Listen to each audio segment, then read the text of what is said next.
तप साधना का मार्ग है, साधनों का नहीं। बहुत दुखी था एक सेठ, बारामती का नहीं, बारामती के सारे सेठ सुखी हैं।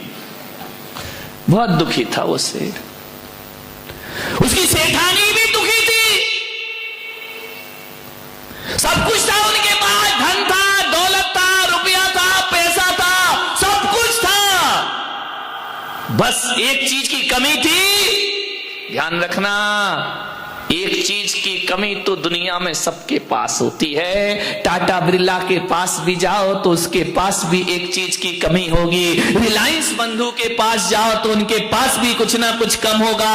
आप कितना ही दुनिया से बहुत कुछ इकट्ठा कर लो, लेकिन सब कुछ दुनिया में किसी को मिलता नहीं। एक बात ध्यान रखना, दुनिया में ऐसे लोग हैं जिन्हें कुछ मिलता है, दुनिया में ऐसे लोग हैं जिन्हें कुछ कुछ मिलता है, दुनिया में ऐसे लोग हैं जिन्हें बहुत कुछ मिलता है, लेकिन दुनिया में ऐसा कोई आदमी नहीं जिसको सब कुछ प्राप्त हो जाए। सब कुछ तो किसी के पास नहीं है, कुछ है, कुछ है, बहुत कुछ है, लेकिन सब कुछ किसी के पास नहीं हुआ कर। कहीं भी चले जाओ, आप मेरे पास आ जाओ, मेरे पास कुछ है, कुछ है, बहुत कुछ है, लेकिन आप बोलो सब कुछ, तो सब कुछ तो संतों के पास भी नहीं हुआ करता है, क्योंकि अभी हम में बाकी है। अभी हम मुनि तो बन गए, लेकिन अभी भगवान बनना सब कुछ किसी को नहीं मिला करता है। कोई ना कोई कमी तो दुनिया में सबके पास रहा करती है। चक्रवर्ती के पास जाओ, 96,000 रानी है, 6 खंड का राजा है, 84 लाख हाथी, 18 करोड़ घोड़े हैं, 9 निधि, 14 रत्न है, लेकिन चक्रवर्ती के पास सब कुछ नहीं है। उसका भी मान भंग किसी बाहुबली के द्वारा हो जाया करता है, मान स्वाभिमान नष्ट हो जाता है। पटरानी के पास सब कुछ नहीं है, बहुत कुछ है। 96,000 रानियों की हेड हुआ करती है, सबसे ज्यादा सुंदर हुआ करती है, सबसे ज्यादा प्यार चक्रवर्ती का उसे ही मिला करता है, लेकिन पटरानी में एक कमी है, वह कभी मां नहीं बना करती है, वह बांझ रहा करती है। एक कमी तो चक्रवर्ती के घर में भी हुआ करती है मेरे भाई। दशरथ के यहां सब सुख था, सब बहुत कुछ था, लेकिन एक मंथरा और एक कैकेयी तो दशरथ के घर में भी कमी तो सब जगह मिलेगी। ध्यान रखना, एक ना एक कमी हर व्यक्ति के पास है। सबके पास सब कुछ प्राप्त नहीं होता है। एक ही चीज है सब कुछ पाने का रास्ता। ध्यान रखना, कुछ चाहिए तो कुछ छोड़ो। समझ में आ रहा? बिना छोड़े कुछ मिलता है क्या? कुछ चाहिए तो कुछ छोड़ो, कुछ चाहिए। अब बोलो ना आगे, सब मैं ही बोलूंगा क्या? कुछ छोड़ो, बहुत कुछ चाहिए और सब कुछ चाहिए,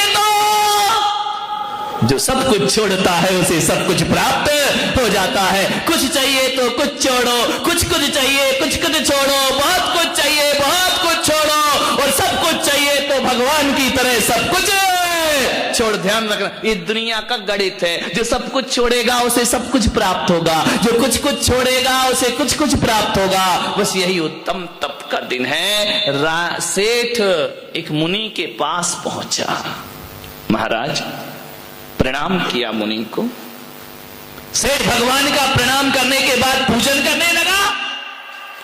सभी लोग प्रवचन सुनकर चले गए, सेठानी बैठी रही। उसने कहा, आज तुम्हें अपनी जिंदगी की पीड़ा, जो दर्द है, वो मुनि से कह के ही रहोगे। मुनि ने कहा, सेठानी सब चले गए, तुम घर नहीं जा रही हो? आंखों में आंसू आ गए। मेरे भी आ रहे हैं, आंखों में आंसू आ गए सेठानी के। मुनि ने कहा, कोई गरीब रोए तो बात समझ में आती है, तू नगर सेठ की सेठानी, आंखों में आंसू क्यों है? बोले, मुनिवर बहुत कुछ मेरे पास है, संतान नहीं है मुझे।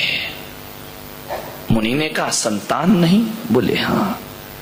बोलिए दुख हमें खाए जा रहा है कि हमारी इस विरासत का वारिस कौन होगा। अपार दौलत है महाराज हमारे पास, लेकिन संतान नहीं है। मुनि ने कहा सेठानी तुझे संतान होगी। इतना सुना कि रोम रोम में खुशियां छलक गई, फिर आंखें भर आई, मुझे संतान होगी। बोले जरूर होगी, लेकिन एक बात ध्यान रखना सेठानी, दुनिया में कुछ मिलता है तो कुछ छूटता है। अब छूटने की बात क्यों कर रहे हो महाराज? बोले बस तुझे एक संतान होगी, लेकिन एक बात ध्यान रखना, जिस दिन तेरी संतान की खबर तेरे पति को लग गई उस दिन वो सन्यास मिलेगा। दुविधा में पड़ गई, इधर बेटा होगा उधर पति चला जाएगा। क्या करूं क्या ना करूं? मुनि को प्रणाम किया, घर गई, बड़ी अनमनी सी कि मैं करूं क्या।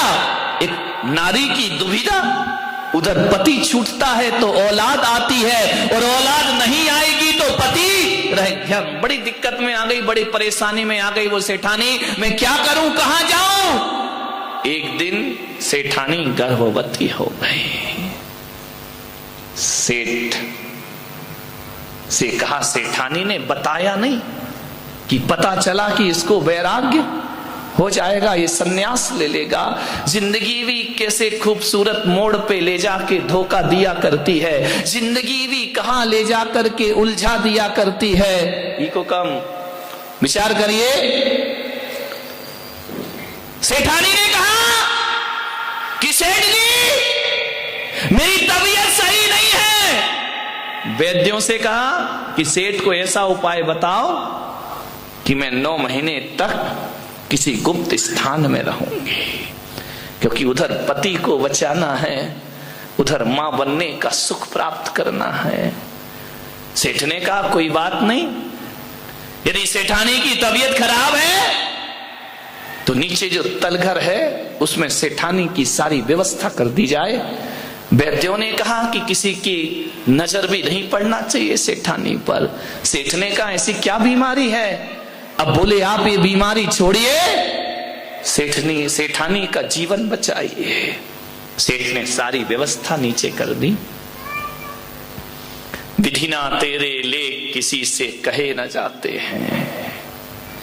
सेठ ने कहा कोई बात नहीं, साल भर की बात है, आराम से गुजर जाएगा। सेठानी के नीचे तलघर में 2-4 सेविकाएं लगा दी। सेठानी का हमेशा ध्यान रखना। सेविकाएं सेवा करती, पैसा बहुत था, अपार दौलत थी, सेठानी तलघर में रहती।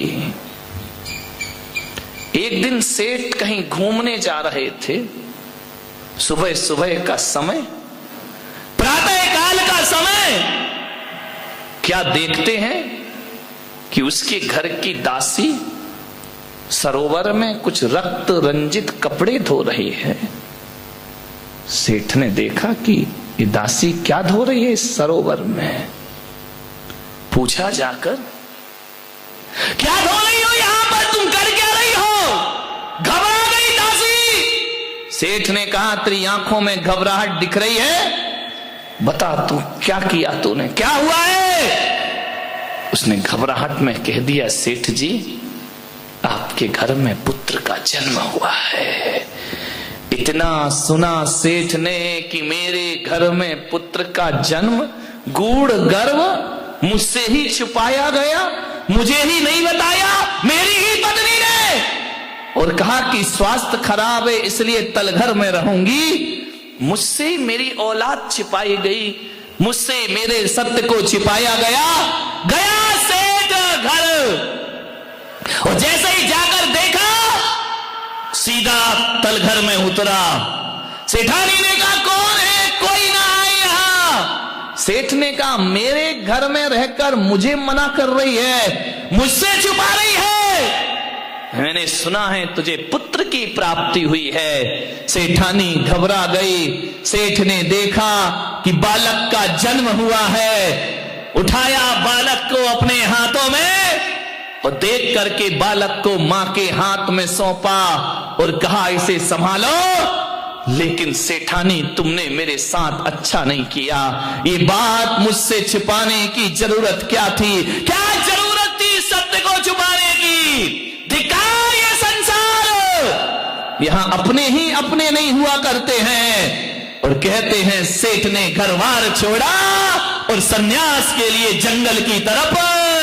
इतनी सी बात में सन्यास ले लिए। ध्यान रखना, कोई लाख करे चतुराई, कर्म का लेख मिटे ना रे। कितनी भी होशियारी कर लो, कितनी भी चालाकी कर लो, जो तकदीर में लिखा है वो कभी मिटता नहीं है। सेठ ने सन्यास ले लिया, जन्म पत्री दिखाई बच्चे की।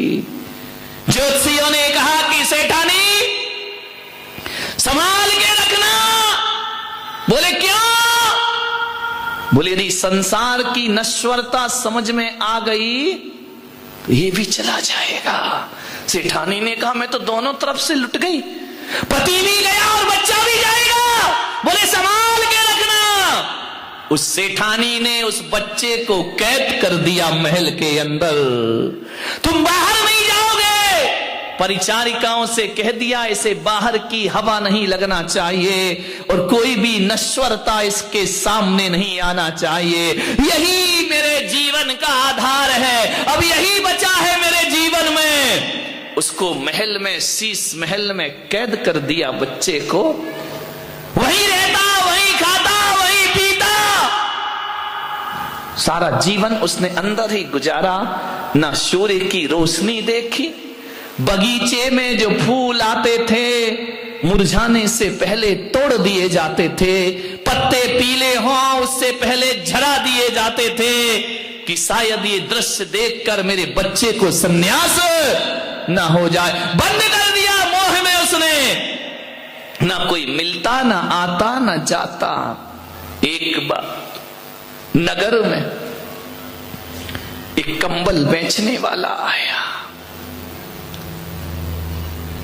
बड़े सुंदर रेशमी कंबल, मखमल के कंबल, कीमती कंबल बेचने आया। राजा के घर गया, महाराज ये कंबल खरीदो। महाराज ने कहा कि मैं कंबल क्यों खरीदूं, मेरा पैसा थोड़ी है, ये जनता का पैसा है और इसमें इतने कीमती रत्न जड़ित कंबल मैं नहीं खरीद सकता हूं। बड़ा न्यायप्रिय राजा था। मैं राजा बन के भले बैठा हूं लेकिन जो कोष है वो मेरा नहीं, वो जनता का कोष है, वो प्रजा का कोष है। मैं इसे व्यर्थ खर्च। रानियों ने कहा महाराज ले लो। राजा ने कहा नहीं, इतना कीमती रत्न जड़ित कंबल मैं लेकर क्या करूंगा। जाओ व्यापारी, मैं इस जनता का पैसा उपयोग नहीं कर सकता हूं। चला गया, समय बीता, वक्त बीता। एक चील, एक लाल जूती, वो रत्न जड़ित कंबल की जूती मुख में दबाए आकाश से उड़ रही है। उड़ते उड़ते वह जूती छोड़ गई रानी के महल में। रानी ने देखा ये क्या है, ये रत्न जड़ित कंबल की जूतियां जिसे राजा नहीं खरीद सका। कौन है इस नगर में ऐसा जो रत्न जड़ित जूतियां खरीद बनाता है? इतनी कीमती जूतियां कौन पहनता है? राजा के पास जूतियां पहुंची। राजा ने कहा पता करो किसने खरीदी ये जूतियां, किसने? पता चला कि वो जूतियां किसी और ने नहीं, नगर सेठानी ने खरीदी। वो कंबल खरीदे और उस कंबल से, उस रत्न जड़ित कंबल से अपने पुत्र के लिए उसने जूतियों का निर्माण कर दिया। जिसे राजा खरीद ना सका उसे सेठानी ने अपने बच्चों को नाच से पाला, बड़े अरमानों से पाला। रत्न जड़ित कंबल की जूतियां बनाकर अपने बच्चे को पहना दी। ये पहना कर मेरे बच्चे, राजा ने कहा पता करो कौन है ऐसा जिसके घर में इतनी कीमती जूतियां मेरे नगर में है। पता चला कि वो एक नगर सेठानी है जिसके घर में इतनी कीमती। राजा ने कहा चलते हैं हम उसके घर। राजा पहुंचे, सेठानी को पता चला कि सम्राट आ रहे हैं, स्वागत करना चाहिए सम्राट का। पहली बार मेरे घर में आ रहे हैं। राजा अंदर पहुंचे, राजा का बड़ा स्वागत हुआ। राजा ने कहा ये जूतियां कहां से बनाई, खरीदी? बोले कुछ नहीं महाराज, मेरे पास इतना कहां, लेकिन पैसा था, कंबल बेचने वाला आया, मैंने खरीद कर इस बच्चे के लिए जूतियां बना दी। राजा ने कहा कंबल की जूतियां? बड़े नाजों से मैंने बेटा पाला है महाराज, इकलौती संतान है, बड़ी मुश्किल से उसका जन्म हुआ है मेरे घर में। महाराज ने कहा कौन सा बेटा, जरा दिखाओ तो। अब सेठानी बेटा कैसे दिखाए? राजा ने कहा बेटा दिखाओ। कौन सा बेटा, ऐसा कैसा बेटा है जिसे तू रत्न जड़ित जूतियां पहनाती है, इतने महंगे महंगे सामान? राजा ने कहा उस बेटे को दिखाओ मुझे, देखना किस्मत कहां ले जाती है। जैसे ही अब राजा को मना कैसे करे सेठानी, मना करे तो राजा मृत्यु दंड दे देगा, अपमान समझेगा। राजा ने कहा दिखाओ बेटा कैसा है तुम्हारा। मना कर ना सकी, ले गई ऊपर महल में। महाराज ये मेरा बेटा है। राजा ने देखा, आरती लेकर चल रही सेठानी आगे आगे, बच्चे की आंख से छल छल आंसू बह रहे हैं। सेठानी ने कहा भोजन करो महाराज। बच्चे को बाजू में बिठाया, बच्चा बैठ ना सका, तकलीफ हो रही है बच्चे को। राजा ने कहा बेटा तुम खाओ। उसने चावल मुंह में लिया और थूक दिया। राजा ने कहा कि सेठानी इस बच्चे को कोई तकलीफ है? बोले तकलीफ कुछ नहीं महाराज, ये बहुत नाजुक है। बोले ऐसा क्या है इसमें? बोले मैंने दिए से जो आपकी आरती उतारी, मेरा बच्चा दिया नहीं देखा उसने कभी, वो रत्नों के प्रकाश में पला है, लेकिन आपकी आरती उतारी तो उसकी आंखों में आंसू आ गए। दिए की ज्वलनशीलता उसकी आंखें बर्दाश्त नहीं कर सकते हैं। राजा ने कहा इतना इतना नाजुक बच्चा? बोले नहीं महाराज, ककड़ी पर पैर रख दे तो सर्दी हो जाती है, इसको जुकाम हो जाता है। इतना नाजुक बच्चा, सेठानी बताओ ये सीधा क्यों नहीं बैठता है? बोले मैंने आपके ऊपर जो सरसों फेंके हैं, वो राई वो सरसों इसके आसन में है, इसे राई का दाना चुभता है महाराज, सरसों का दाना चुभता है। दीपक की ज्योत में आंख में आंसू आ जाते हैं। ये खाता क्यों नहीं है सेठानी? महाराज ये ऐसा चावल नहीं खाता है, रात भर कमल में बंद रखती हूं चावल को, जब वह फूलता है गलता है, सुबह उसे पकाती हूं, फिर अपने पुत्र को खिलाती हूं। ये अपने दांतों से कठोर चीज नहीं चबा सकता। जिन्हें कहा ऐसा बच्चा तो देखा नहीं, पानी पीता है तो कंठ से दिखाई दिया करता है, छलक रहा है उसकी त्वचाओं से खून, गुलाबी रंग का बदन, ऐसा लगता कि ये बच्चा नहीं, किसी बगीचे से गुलाब का कोई फूल तोड़ के ले आया है। राजा ने हाथ से छुआ, उंगलियों के निशान बन गए बच्चे पर। राजा ने कहा यह भी बड़ा अजूबा है, कभी सूरज की रोशनी ना देखी, कभी बाहर का दृश्य ना देखा, बंद कमरे में जीवन बीतता गया, जवान हुआ वो बच्चा, बाहर नहीं निकलने दिया, सारी सुविधाएं उस महल के अंदर। एक दिन राजा ने देखा और चला गया। एक दिन की बात है कि पीछे ही उद्यान था, बगीचा था, चतुर्मास का एक दिन बचा, एक मुनि संघ आ गया वहां। जैसे ही मुनि संघ आया,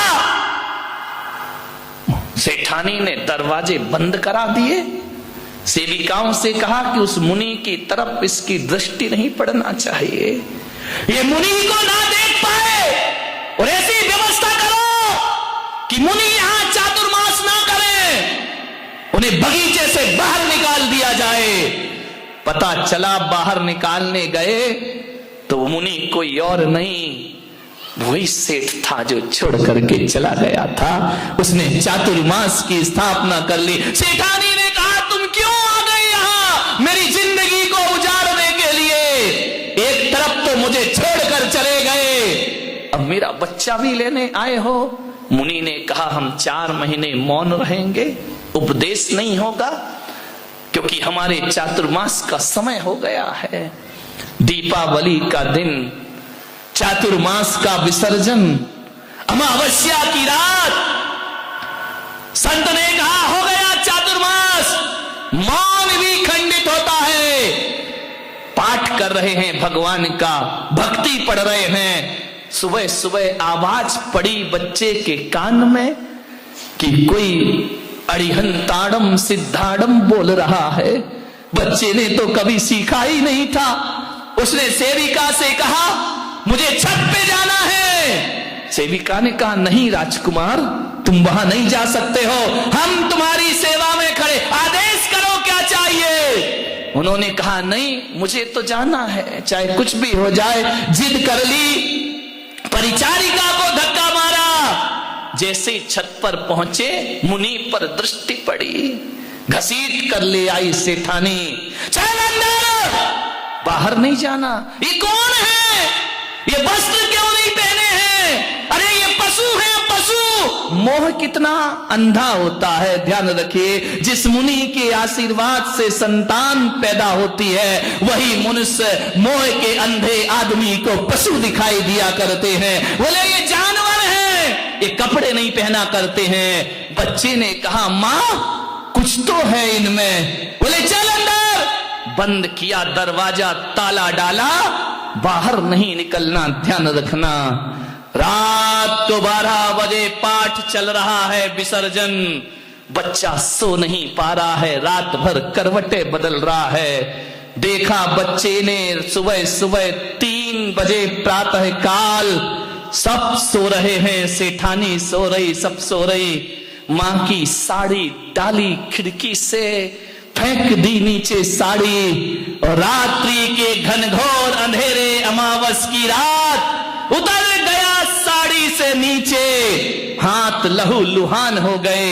इतना सुकुमार, इतना सुकुमार, हाथों से खून की धारा बह रही है। पैर छिल गए उसके साड़ी की रगड़ से। दौड़ा, पहुंचा, गया, हाथ पैर खून से लथपथ। मुनि ने देखा, तू कौन? बोले, आप कौन? आप नग्न क्यों हैं? आप ऐसे क्यों रहते हैं? उसने कहा, हम मोक्ष मार्ग के राही हैं, हमें मुक्ति की साधना करना, तपस्या, मैं भी तपस्या करूंगा। मुनि ने कहा, भी तुम नादान हो, नाजुक हो। नहीं मुनिराज, मुझे दीक्षा प्रदान करिए, संन्यास प्रदान करिए। बच्चे को बहुत समझाया, नहीं माना। मुनि ने देखा, इतना तो सुकुमार शरीर है, खून की धार बह रही है, और ये कहता है मैं तपस्या करूंगा। कैसे तपस्या करेगा? बोले, महाराज जीवन तो जाना ही है, एक दिन नष्ट होना है। यदि नष्ट होना है तो तपस्या के साथ नष्ट होना चाहिए, त्याग के साथ नष्ट होना चाहिए, धर्म के साथ नष्ट होना चाहिए। मान्यवर दीक्षा ले लेते हैं, वो कोई और नहीं होते, जैन दर्शन में जिन्हें सुकुमार मुनि कह करके पुकारा जाता है, सुकुमार कह करके बुलाया जाता है। इतने सुकुमार, राई का दाना चुभ रहा है, दीपक की रोशनी आंखों को अश्रुपूरित कर देती है, जो चावल नहीं चबा सकता है। इतना सुकुमार दिगंबर भेष धारण कर लिया करता है, मोक्ष मार्ग का दीवाना हो जाता है। मुक्ति के दीवाने हम, मुक्ति के दीवाने हम, मुक्ति पाने वाले हैं। वो जो आग लगी है सीने में, उस आग में जलने वाले हैं। दीक्षा ले ली। मालूम है आपको कहानी? 3 दिन तक स्यालनी उनके पैर को खाती रही। खड़े हैं, तपस्या कर रहे सुकुमार मुनि। स्यालनी 3 दिन पैर खाती है। खड़े हैं, खून की धार बह रही है। मान्यवर लोग कहते हैं कि जितनी शक्ति उतनी भक्ति, लेकिन हमारे सुकमाल मुनि कहते हैं जितनी भक्ति उतनी शक्ति आदमी को प्राप्त हो जाया करती है। जितनी दीवानगी होगी उतनी, लोग कहते हमारी ताकत नहीं है, यहां कहते नहीं, यदि भक्ति है तो शक्ति अपने आप दौड़ी दौड़ी चली आती। आप सोचो, विचार करो, ये 10-10 उपास कर रही हमारी माताएं बहनें, कहां से आई ये शक्ति उनमें? विचार करिए। वरना अनशन पे बैठते हैं लोग, आमरण अनशन करते हैं लोग, 3 दिन बाद डॉक्टर चेक करने आ जाता है, कहां से ये शक्तियां तपस्या की अर्जित हुआ करती हैं। विचार करो, सोचना है आपको, 3 दिन भोजन ना मिले तो प्राण संकट में पड़ जाते हैं। और आपके इसी बारामती में एक व्यक्ति 32 उपास की साधना कर रहा है। ध्यान रखना, 26वां उपास जिनका आज है।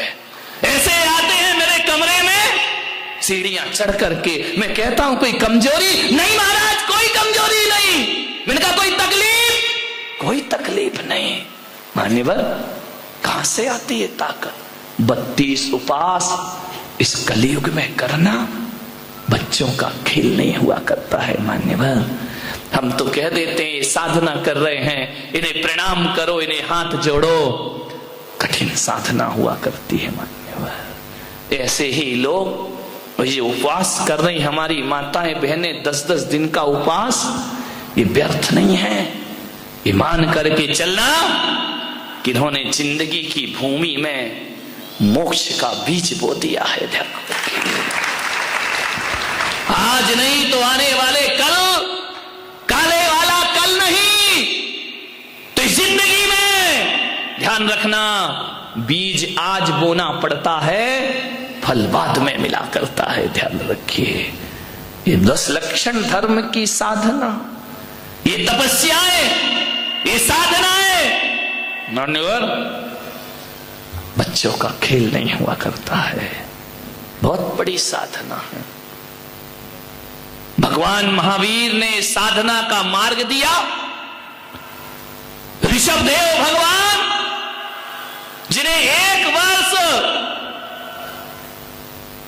आहार नहीं मिला, ध्यान रखना मान्यवर, 6 माह का उपवास करते हैं भगवान ऋषभदेव, 6 महीने विधि नहीं मिला करती है। एक कठोर तपस्चरण, 1 वर्ष 3 माह 7 दिन बाद ऋषभदेव को आहार मिला करता है। ध्यान रखिए, भगवान महावीर ने कहा है, चल सके तो बिल्कुल मत खाओ, बिना खाए जिंदगी गुजारो। चल सके तो मत खाओ, 12 तप बोले हैं, अनशन, ओमोदर, व्रत, परिसंख्यान, रस परित्याग, काय क्लेश, कायोत्सर्ग, ये तपस्याएं हैं। 6 तप बाहर के हैं, 6 तप भीतर के हैं। ध्यान रखना, आज तप का दिन है। पहला तप उन्होंने बोला अनशन, चल जाए कुछ मत खाओ, नहीं चले ऊनोदर। ऊनोदर का अर्थ होता है भूख से कम खाना। भूख से कम खाना ये भी तपस्या है। पहला तप अनशन है, दूसरा तप ऊनोदर है। एक तप दूसरे तप से बड़ा है, तीसरा वृत्ति परिसंख्यान है, चौथा रस परित्याग है। ध्यान रखना, ये व्यवस्थाएं हैं आगम की। एक तप दूसरे तप से बड़ा है।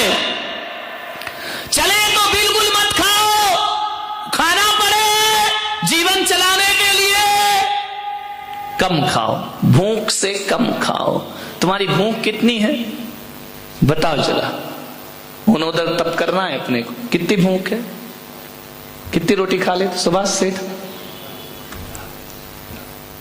4-5 तो रोटी, चावल थोड़ा सा का मतलब क्या है? अब सबका अपना अपना थोड़ा सा तो बच्चे का इतना सा होता है। विचार करिए, 250 ग्राम, आधा किलो दूध, आधा लीटर, 1 लीटर, एप्पल, सेव, मौसम्बी। आपको पता कैसे चले कि मेरी भूख कम है, कितनी है? आदमी को यही नहीं मालूम कि हमारी भूख कितनी है। खाए जा रहा है, कितनी भूख है तुम्हारी बताइए? खा लिया, पी लिया, भोजन कर लिया, उठेगा, नाश्ता, चाय पिएगा, सबसे पहले तो चाय पी ली, ब्रेड खा लिया, बिस्किट खा लिए, पोहे खा लिए, जलेबी खा लिए, उसके बाद 11 बजे खाना चाहिए, उसके बाद खाने के बाद भी शांति नहीं मिली, थोड़ा सा फिर ये भी चाहिए, है इसके बिना तो मजे नहीं आएगा खाने का। अब ये खा रहा, कोई पान खा रहा, पत्ते खा रहे। अब एक बात बताओ, पत्तियां कौन खाता है? जानवर कौन सा? बकरी, बकरे, यही तो पत्तियां खाते हैं। पान क्या है? क्या है? और खा रहे हो तो तुम क्या हो?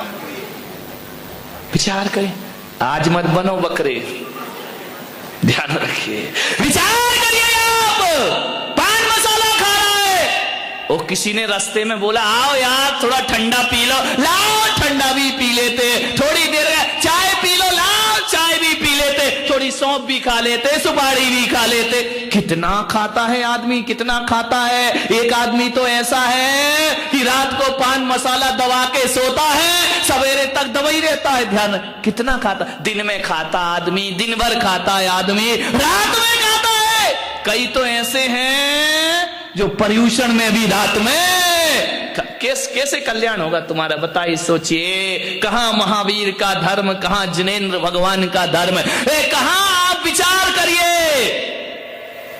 पर्यूषण में भी रात को खा रहे, पर्यूषण में भी रात में पानी पी रहे हो, कब कल्याण। एक आदमी से मैंने कहा यार पर्यूषण है, एक काम कर तू रात्रि में भोजन त्याग कर दे। बोले महाराज थोड़ा सा कठिन है। मैंने कहा क्यों? अरे बोले थोड़ा कठिन है, आप समझा करो। मैंने कहा मैं बहुत समझ रहा हूं, तू मुझे ज्यादा समझा दे। तो बोले नहीं छोड़ सकता, थोड़ी कठिन तपस्या है। मैंने कहा क्या? रात्रि में भोजन। मैंने कहा दिन में खा ले जितना खाना है, रात में क्यों खाता है? तो बोले महाराज वो गणपति रखे ना, तो थोड़ा घूमना पड़ता है, यहाँ वहां जाना पड़ता है, लेट हो जाता हूं घर। मैंने कहा कितने बजे लौटता है?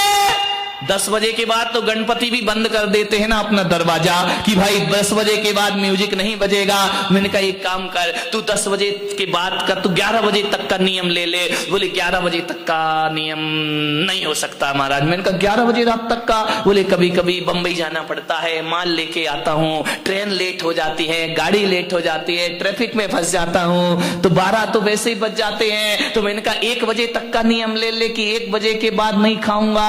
अरे बोले महाराज 1 बजे के बाद भी थोड़ा सा मुश्किल है। मैंने कहा क्यों मुश्किल है? बोले कभी मैच चाहते टीवी देखने लगता हूं तो देखते देखते थोड़ा सा खाना पड़ता। अरे मैंने कहा 2 बजे रात तक का ले ले। बोले वो भी कठिन है। तो मैंने कहा एक काम कर, जब तक आंख बंद रहेगी तब तक का नियम ले ले कि मैं सो रहा हूं तब तक रात्रि में भोजन नहीं, जब तक आंख नहीं खुलेगी। बोले हाँ ये नियम ले सकता हूं। फिर थोड़ी देर बाद बोला महाराज ये भी नहीं पल सकता है। अरे मैंने कहा आंख बंद में अब क्या तेरे मुंह में कोई डाल रहा है खाने को? बोले डाल नहीं रहा महाराज, नियम नहीं पल सकता। मैंने कहा क्यों नहीं पल सकता? बोले रात में सपने में खा लेता हूं। तेरे की आदमी कहां से तपस, सपने में भी खाना नहीं छोड़ दिया है। विचार करिए आप। करहूं तपस्या दे सो, ध्यान रखिए तपस्या का मार्ग है। 4 तत्व तो भोजन से संबंधित हैं। अनशन, खाना ही नहीं, ऊनोदर, कम खाना, वृद्धि परिसंख्यान, नियम लेके खाना, अटपटे संकल्प लेकर के, वो विधि मिल जाए तो रस परित्याग, जो थाली में रखा है उसमें से एक चीज निकाल करके खाना, ये तपस्या का क्रम हुआ करता है मेरे भाई। मान्यवर, कैसे पता चले कि आपकी भूख कितनी है? कितनी भूख? दिन भर तो खा रहे हो, खा कहां रहे, चल रहे हो भाई। भूख पता कैसे चले?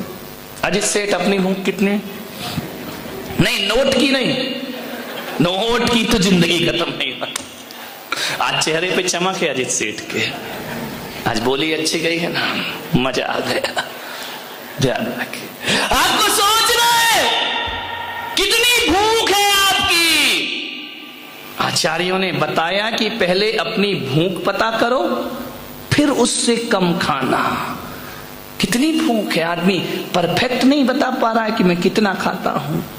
आचार्य ने कहा पहले अनशन करो, आज का उपवास करो। ध्यान रखना, उपवास के बाद पेट क्या हो जाएगा, पूरा खाली हो जाएगा। फिर कल देखना कि मैं कितना खाता हूं एक बार में। उपवास के बाद, समझ में आ रहा, उपवास के बाद ज्यादा नहीं खा सकता आदमी। ये 10 उपवास कर रहे हैं, पारणा वाले दिन उपवास कठिन नहीं होता, पारणा कठिन हो जाती है। 8-10 दिन लगते हैं इसको मेंटेन करने में। तो आचार्यों ने कहा कि उपवास करो, और उपवास के दूसरे दिन जितना खा रहे हो, ध्यान रखना, उससे कम खाना वो ऊनोदर नाम का तप हुआ करता है, उसे ऊनोदर कहा जाता है। ऐसा नहीं कि एक को कहा हमारे बुंदेलखंड में कि भाई उपवास है तो कल उपवास है तुम्हारा, बोले एक आसन है, बोले एक टाइम खाओगे, बोले हाँ। 10 बजे बैठ गई बुढ़िया खाने को, अब 10 बजे बैठी, 11 बज गए, थोड़ा थोड़ा, बोले मैं दोबारा नहीं खाऊंगी, एक ही आसन में बैठ के खाऊंगी, उठूंगी नहीं। अब उसने आधी रोटी, एक रोटी, चावल, दाल, अरे बोले उठो अम्मा, अरे बोले एक आसन है, अभी कैसे उठूं? बैठी खाए जा रही, खाए जा रही। अब बोले 12 बज गए, बोले रुक जा, थाली रखी रहने दे, सामायिक भी यही कर लेते हो। उठ गई तो 2 आसन हो जाएगा, उठना नहीं है, एक आसन, एक बार में बैठ के खाना है। सामायिक वहीं कर ली, फिर उठी सामायिक से, फिर खाने लगी, रात सो गई थोड़ी देर, फिर उठ के खाने लगी। अब विचार करिए, 3 घंटे नहीं उठी अम्मा। बोले क्यों नहीं उठी? बोले एक आसन है, ध्यान रखिए, ऐसा एक आसन है तुम्हारा। शनिवार को टेंशन शुरू हो गया, बोले क्यों? रविवार आ गया, नमक का त्याग, ये नमक। सवेरे से उठी बहू, बोले क्या? बोले बादाम का हलवा बना लेना। अरे तो बोली अम्मा मंदिर जा रही कि हलवा बता के जा रहे? अरे बादाम का हलवा बना लेना। और एक काम करना, दूध आ जाए तो थोड़ा मावा बना लेना। अम्मा जी क्यों? अरे बोले थोड़ी रबड़ी बना लेना। बोले क्यों? बोले थोड़े से गुलाब जामुन बना देना। अरे उसने कहा अम्मा क्यों हो रही है तैयारी? बोले आज रविवार है, नमक नहीं खाना है। तेरे की एक नमक छोड़ गई, इतने आइटम बनवा लिए। बोले आज तो मीठा ही मीठा खाऊंगी, मालपुए खाऊंगी, जलेबी खाऊंगी, गुलाब जामुन खाऊंगी। बोले क्यों? बोले इसमें नमक नहीं होता है। अब विचार करो, बाहरी तुम्हारी तपस्या है, 2 रुपए का नमक छोड़ के 500 का माल खा गई। ध्यान रखना, इससे अच्छा तो रोटी खा ले, नमक ही खा लेती। 2 रुपए के नमक में पेट भर जाता, 500 का माल चट कर गई। बोले क्या है? बोले उपवास है। वाह रे तुम्हारा उपवास। विचार करो, रात में नहीं खाते।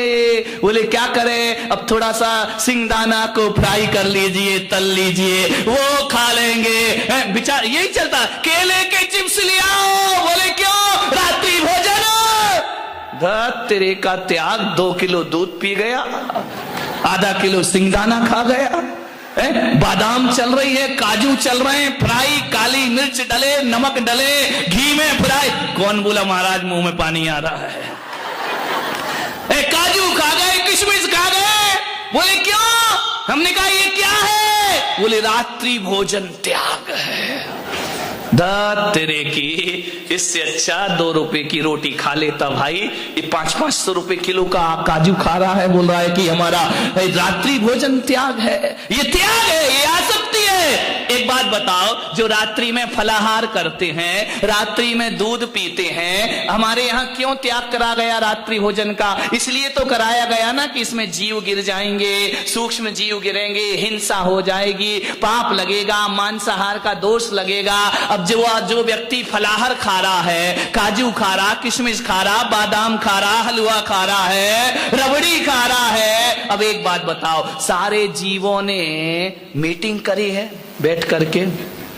नहीं कोई मीटिंग कॉल की हो कि भाई सब बैठो। बोले क्यों? बोले आज से अपन लोग नियम ले लो कि अपन लोग रात्रि में, जो जैनी लोग नहीं खाते हैं ना, तो अन्न में ही गिरेंगे, अपन फलाहार में नहीं गिरेंगे। ऐसा कोई मीटिंग, कोई प्लान किया है कि फल में नहीं बैठना, दूध में नहीं बैठना, मावा मिश्री में नहीं बैठना? बोले क्यों? बोले जैनी खाता है इसको। ऐसे कोई प्लानिंग है क्या?